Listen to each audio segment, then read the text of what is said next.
মুসলমান ভাই ও বাবাজিরা, মা বোনেরা, লম্বা কথা নয়, এই যে সূরাতুল আহজাবের 53 নম্বর আয়াতে কারিমার মধ্যে আল্লাহ রাব্বুল আলামিন মুসলমানদের জন্য, মুসলমানদের পারিবারিক ব্যবস্থা, সামাজিক ব্যবস্থার জন্য সুন্দর একটা নীতি দিলেন। কিন্তু এখান থেকে একটা সূক্ষ্ম বিষয় আল্লাহ তাআলা বুঝায় দিলেন, দুনিয়ার মানুষ দেখো গো, আমার নবীকে তোমরা কষ্ট দিবা, আমি আল্লাহ সহ্য করতে পারি না।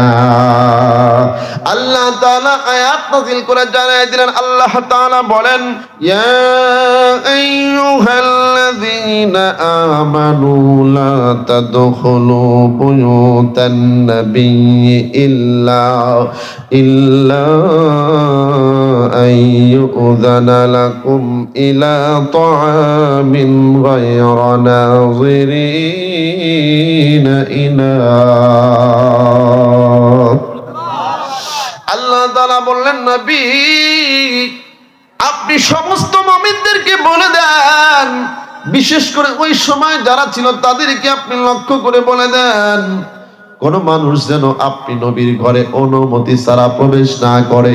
ওই যে বলতেছিলাম, আল্লাহর নবী অনেক মানুষকে দাওয়াত দিয়েছেন, সবাই আসছে, কার আগে কে ঢুকবে পারাপারি শুরু করছে। আল্লাহ তাআলা আয়াত নাযিল করে জানায়া দিলেন, তোমরা পারাপারি করতে পারবা না যারা মুমিন। আল্লাহর নবীর অনুমতি ছাড়া নবীর ঘরে প্রবেশ তোমাদের জন্য জায়েজ নাই, প্রবেশ করতে পারবা না। 2 নাম্বার হলো, যতক্ষণ পর্যন্ত খানার জন্য অনুমতি দেওয়া না হয় অপেক্ষায় থাকতে পারবা না, অনেক দূরে গিয়ে থাকবা। হই হুল্লা করলে আমার নবী কষ্ট পায়, এইটা আমি আল্লাহ তাআলা পছন্দ করি না। এবাজান শুধু তাই না, এরপরে অনেক মানুষ খায়া দেয়া তার গল্প গুজব করতেছিল। আল্লাহ তাআলা বললেন, ওয়ালাকিন ইযা দুঈতুম ফাদখুলু ফাইযা তুইমতুম ফান্তাশিরু। আল্লাহ বললেন, ইমানদারেরা, তোমরা যারা নবীর বাড়িতে দাওয়াত খাইতে আসছো, তোমাদেরকে অনুমতি না দিলে ঘরে প্রবেশ করতে তো পারবে না। যখন খাবারের জন্য আহ্বান করা হয়, খাবার খাবা, খাবার খেয়ে সেখান থেকে চলে যাবা, অন্য কোনো কথাবার্তায় লিপ্ত হবা না, কারণ অন্য কোনো কথাবার্তায় লিপ্ত হলে আমার নবীর কষ্ট হয়ে যায়। সুবহানাল্লাহ বলুন। আল্লাহ তাআলা বুঝালেন, আমার নবী কষ্ট পাবে, এটা আমি সহ্য করতে পারি না। এজন্য আল্লাহ তাআলা আয়াত নাযিল করে জানায় দিলেন, হে দুনিয়ার মানুষ, ফান্তাশিরু ওয়ালা মুস্তানিসিনা লিহাদিসিন, অন্য কোনো কথাবার্তার দিকে তোমরা লিপ্ত হয়ো না, কারণ অন্য কোনো কথাবার্তার যদি জন্য তোমরা লিপ্ত হয়ে যাও, ইন্না যালিকুম কানা ইউযিন নাবিয়্যা, এই জিনিসগুলো আল্লাহর নবীকে অনেক কষ্টের ভিতরে লিপিবদ্ধ করে দেয়। আমার নবী কষ্ট পায়, আমার নবী বলতে পারতেছে না, ফায়াস্তাহি মিনকুম, তোমাদের দেখা নবী লজ্জা পাচ্ছে, তোমাদেরকে কিছু বলার সাহস পাইতেছে না। ওয়াল্লাহু লা ইয়াস্তাহি মিনাল হাক্কি, আল্লাহ তাআলা তো হক কথা প্রকাশ করতে লজ্জা বোধ করেন না। আল্লাহ আমার নবীর মনের কথা তার বান্দাকে জানায়া দেয়। মুসলমান, এখান থেকে যে কথাটা আমি বোঝাতে চাই, আমার মুলাখাস কথা হলো, আমার নবী কাজে কষ্ট পায়, উম্মতের কোন আচার আচরণে কষ্ট পায়, আমার আল্লাহ সহ্য করতে পারে না। ও নবীর উম্মতের দল, যেই নবীকে আল্লাহ এতটা ভালোবাসে গো, তুমি আমি কেন ওই নবীকে ভালোবাসবো না? সুবহানাল্লাহ কও। ও বাজার, নবীজিকে ভালোবাসলে দুনিয়ায় লাভ হলো, আল্লাহ তাআলা তোমার জীবনের গুনাহ মাফ করে দিবে, আল্লাহ তাআলা তোমাকে বন্ধু বানায় নেবে। এইবার বলতে পারেন, হুজুর গো, আমার নবীর আদর্শ যদি মানি, আমার নবীকে যদি ভালোবাসি, তাহলে আখিরাতে কোনো রেজাল্ট হবে কিনা, আখিরাতে কোনো কিছু পাওয়া যাবে কিনা? ইয়া রাসূলুল্লাহ, ইয়া হাবিবাল্লাহ, ও হুজুর, কোনো আমরা কি রাসূলের সঙ্গে কোনো ভালোবাসা করলে কোনো লাভ হবে কিনা? আল্লাহ তাআলা অন্য আয়াতে কারিমার ভিতরে জানায় দিলেন, দুনিয়ার মানুষ শোনো গো, কোন মানুষ যদি আমার নবীকে মানে, আমার আদেশকে মানে গো, আমি আল্লাহ তাদেরকে উপহার দিব। আমি কিয়ামতের ময়দানে নবীদের সঙ্গেই জান্নাতে থাকার সুব্যবস্থা করে দিব। আল্লাহ তাআলা বলেন, ওয়া মাইয়ুতিল্লাহা ওয়ার রাসূল ফাউলাইকা মা'আল্লাযীনা আন'আমাল্লাহু আলাইহিম মিনান নাবিয়্যিন।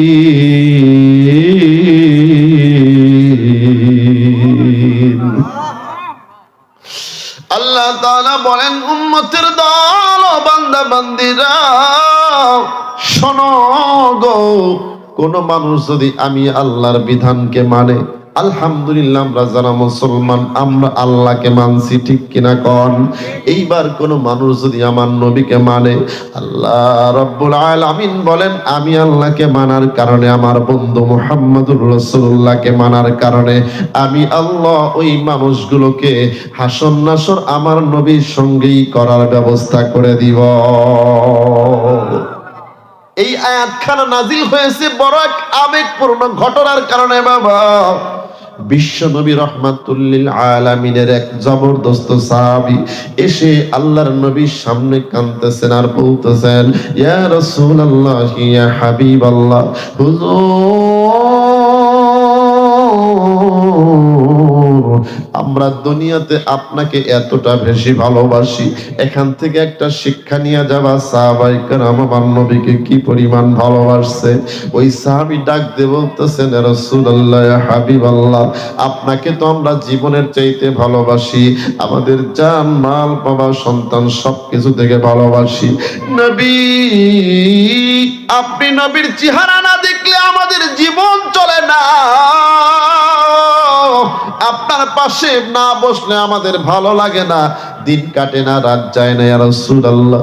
কিন্তু ভেবে দেখলাম আপনি নবী দুনিয়া থেকে বিদায় হয়ে যাবেন, আপনি তো চলে যাবেন, আমরাও তো চলে যাব, কিন্তু নবী আপনি যখন যাবেন আপনি জান্নাতের অনেক উঁচু জায়গায় থাকবেন। সুবহানাল্লাহ কোন? আপনাদের কি কষ্ট হইতাছে? খুব খেয়াল করে শুনবেন, আবেগ কাকে বলা হয়, ভালোবাসা কাকে বলা হয়। সাহাবীরা আমার নবীকে কি পরিমাণ ভালোবাসছে গো। আল্লাহর নবী বিশ্ব নবী রাহমাতুল লিল আলামিনের সাহাবী ডাক দিয়ে বলেন, রাসূলুল্লাহ আপনি মারা যাবেন, আমরাও মারা যাব, আপনি থাকবেন জান্নাতের অনেক উচ্চমানের স্থানে, সর্বোচ্চ স্থানে থাকবেন, আমরা তো অত বড় জান্নাতে থাকতে পারবো না, তাহলে আপনি এক জান্নাতে থাকবেন, আমরা থাকবো আর এক জান্নাতের ভিতরে। ইয়া রাসূলুল্লাহ, ইয়া হাবিবাল্লাহ, আপনার সাথে তো দেখা হওয়ার সুযোগ থাকবে না, দেখা তো হবে না। নবী আজকে দুনিয়াতে আপনাকে না দেখলে জীবন চলে না, তো আখিরাতে আপনাকে না পাইলে আমাদের জীবন কেমনে চলবে? আমরা জান্নাতে গেলেও তো শান্তি পাবো না আপনাকে না দেখলে। এই আবেগময় কথাগুলো যখন আমার নবীর দরবারে পেশ করতেছিলেন, নবী কেমনে সহ্য করব আপনার থেকে বিচ্ছিন্নতা? আপনার সঙ্গে যদি সময় জায়গা না পাই তাহলে আমাদের জীবন শান্তি পাবে না। এই আবেগময় কথা যখন আমার নবীর কাছে পেশ করতেছিলেন, আল্লাহ তাআলা ওই সাহাবীর আবেগকে পছন্দ করেছেন, ভালোবেসেছেন। সুসংবাদ দিয়ে নবীকে জানায় দিলেন, নবী, ইয়া রাসূলুল্লাহ, ইয়া হাবিবাল্লাহ, আপনি আপনার ওই সাহাবীকে শোনায়া দেন এবং কিয়ামত পর্যন্ত যত মানুষ আসবে গো, ওই সমস্ত মানুষদেরকে শোনায় দেন, কোন মানুষ যদি আমাকে মানে আর কোন মানুষ যদি আপনি নবীকে মানে, ওই মানুষগুলি আপনি নবীদের সঙ্গেই জান্নাতে থাকবে। মাইয়ুতিল্লাহ ওয়ার রাসূল ফাউলাইকা মা'আল্লাযীনা আন'আমাল্লাহু আলাইহিম মিনান নাবিয়্যিন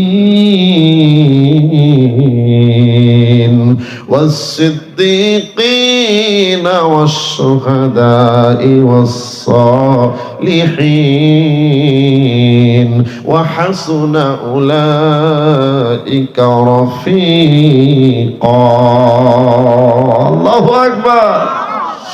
আল্লাহ আমার ওই নবীর সাহাবী ওই সাহাবীর মনের আবেগকে এত পছন্দ করেছেন, আয়াত নাজিল করে সুসংবাদ দিলেন যে হয় দুনিয়ার মানুষ, তোমরাও যদি আল্লাহকে মানো, নবীকে মানো, তাহলে নবীর সাথে জান্নাতে থাকতে পারবা। এই আয়াত শোনার পর সাহাবী বড় খুশি হয়ে গেছে, আনন্দিত হয়ে গেছে। আপনারাও খুশি হইলেন? কারা কারা হাতটা তুলে দেখায় দেন। আল্লাহ আজকের এই মাহফিলে যারা থাকবে শেষ পর্যন্ত, এখন যারা আছে, তুমি সকলের জন্য নবীর সঙ্গে জান্নাতে থাকার ব্যবস্থা করে দাও। ও বাজার, ও আমার মা বোনেরা, কেমনে ভালোবাসবেন না আমার নবীকে? দেখেন তো, আবু বকর ভালোবাসা ঠকে নাই। আমার নবীকে ভালোবাসার কারণে আবু বকর সিদ্দিক রাদিয়াল্লাহু তাআলা আনহুকে এমন ভাবে পেটন দেওয়া হয়েছে, মারতে মারতে পুরো শরীর ফাটায় দেওয়া হয়েছে। আবু বকর সিদ্দিক রাদিয়াল্লাহু তাআলা আনহুর মা ডাক দিয়ে বলতেছিলেন, বেটা, এমন মানুষের পাঁচ লাগলা যে মানুষকে ভালোবাসার কারণে আজকে তোমার জীবন চলে যায়। আবু বকর হুঁশ ফেরার পরে ডাক দিয়ে বলতেছেন, মাগো মা, এমন এক ব্যক্তিকে পেয়েছি, যদি জীবনটা 100 বারও চলে যায়, একটা মুহূর্তের জন্য আখিরি জামানার নবীকে ছাড়তে পারি না। এটার নাম হলো ভালোবাসা। আবু বকর কেমন ভালোবাসছে? আমার নবী শুধুমাত্র বলেছিলেন, আবু বকর, আল্লাহর পক্ষ থেকে নির্দেশ আসতে পারে, যে কোনো মুহূর্তে হিজরত করা লাগতে পারে। কারে কয় আনুগত্য, কারে কয় ভালোবাসা? আবু বকর বলছে, রাসূলুল্লাহ কবে যাওয়া লাগবে? বলে 3 নির্ধারণ হয় নাই, তুমি হবে আমার হিজরতের সাথী। ওই দিন থেকে আবু বকর সিদ্দিক রাদিয়াল্লাহু তাআলা আনহু বিছনায় পিঠ লাগায় নাই।